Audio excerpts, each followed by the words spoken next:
We've been suggesting and doing email threading for at least a decade. I remember when you had to have a separate tool for it. Now it's embedded in the others, but if it's the most overlooked, it's overlooked. Why is it overlooked? Why are people not using this tool that makes things so much more efficient?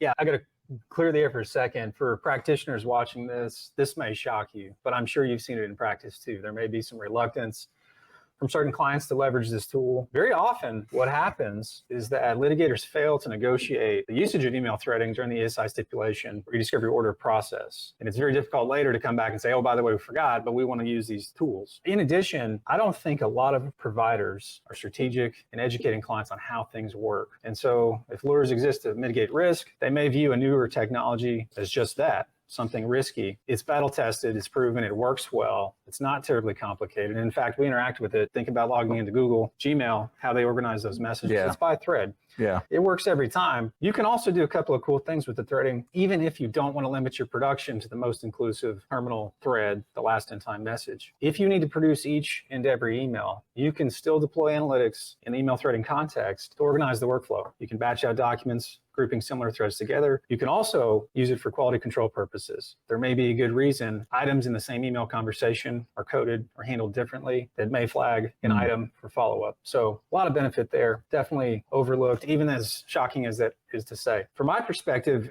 another item that's underutilized in my opinion is the metadata that's available to all of us in the project workspaces. So metadata is data about documents. We're talking about email subject, file size, file path, author, things like that. And even the programs that are used to create these files. Those are powerful tools that you can use to start carving the data sets and hunting for things of interest. We've heard about metadata coming up recently, the Amber Heard Johnny Depp trial. They tried to rely on some evidence. There was some question about the propriety of the photos they presented. These are objective markers that each file transfers that can be relied on and used to accelerate your discovery process. So yeah, a lot of power there.